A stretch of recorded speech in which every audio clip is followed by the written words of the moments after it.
Welcome to असेम zoologist YouTube channel. तो आज मैं principle in animal life on में नेक्स्ट टॉपिक पढ़ने जा रहा हूँ और ये है इकोलॉजिकल प्रॉब्लम्स।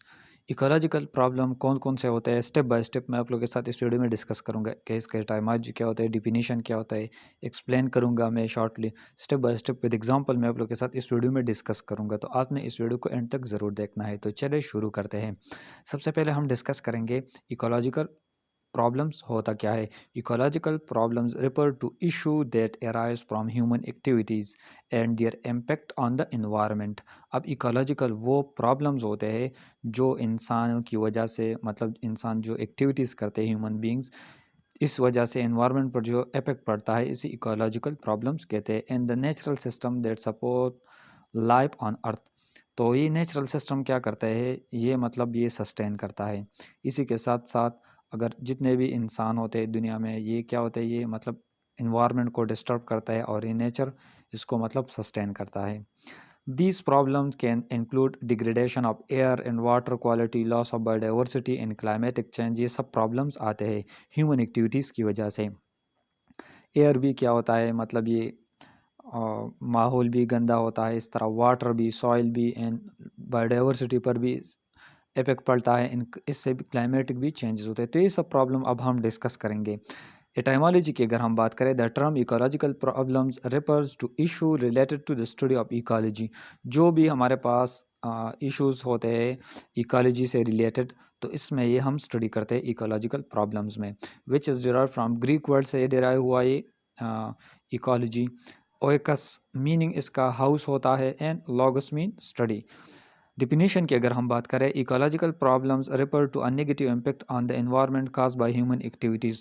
तो ये जितने भी हमारे पास इकोलॉजिकल प्रॉब्लम्स होते हैं, ये नेगेटिव असर करता है। जितने भी एनवायरनमेंट, मतलब ह्यूमन एक्टिविटीज़ की वजह से ये नेगेटिव इम्पैक्ट पड़ता है एनवायरनमेंट पर। सच एज पोल्यूशन होता है, डिफॉरेस्टेशन भी ह्यूमन करते हैं एंड क्लाइमेटिक चेंज भी इससे होता है। This problem can have wide range of consequences including damage of natural system को क्या करते हैं, ये डिस्टर्ब करते हैं ये human activities. Loss of biodiversity से होता है and negative impact on human health and well being. तो इसके साथ साथ इंसान जितने भी ह्यूमन बींग्स है, इसके मतलब अपोजिट, मतलब इस पर भी असर पड़ता है। और इसके साथ जितने भी बायोटिक फैक्टर्स होते हैं, लिविंग थिंग्स होते हैं, इस पर भी असर पड़ता है। तो ये शॉर्ट डिफिनीशन हो गया। अब हम डिस्कस करेंगे explanation. Human activities such as industrialisation, urbanisation and agriculture have a significant impact on the environment.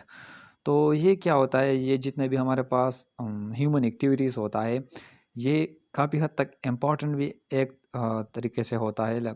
इससे इकॉनमी बढ़ता है और इसके साथ साथ इसका निगेटिव इम्पैक्ट भी होता है। पॉजिटिव भी होता है लेकिन निगेटिव भी होता है एनवायरनमेंट पर।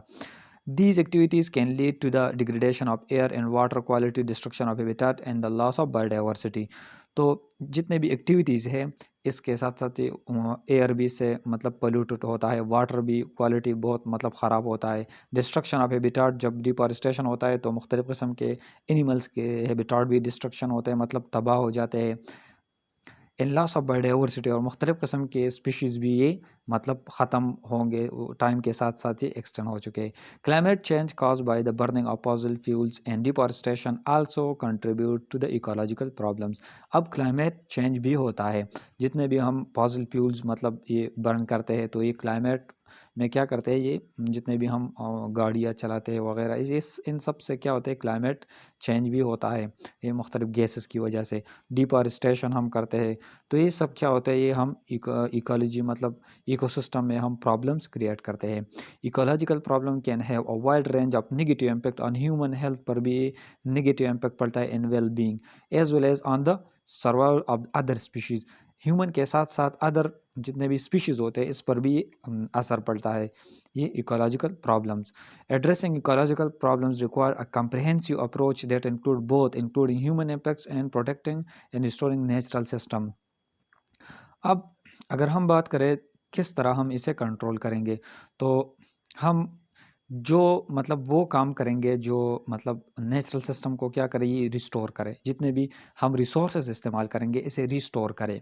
मतलब ये मतलब जो इससे नेगेटिव इम्पैक्ट पड़ता है, हम इसे रोकें, और जो पॉजिटिविटी हो इसको मतलब बढ़ाए और इसे रिस्टोर करें।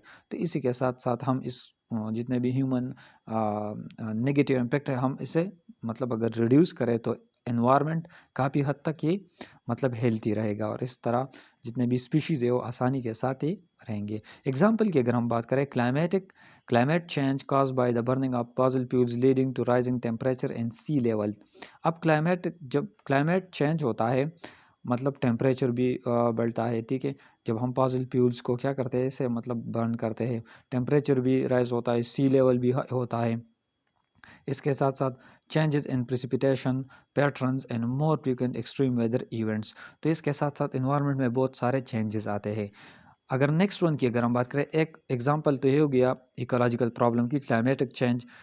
अब दूसरा हमारे पास आता है deforestation leading to the loss of biodiversity and habitat destruction of many species. अब अगर हम डिफॉरेस्टेशन करेंगे, इकोसिस्टम में डिस्टरबेंस क्रिएट करेंगे, मतलब बहुत ज़्यादा डिफॉरेस्टेशन करेंगे, तो इसके साथ साथ जितने भी स्पीशीज़ होते हैं ये मतलब ख़त्म हो जाएंगे वक्त के साथ साथ with the passage of time.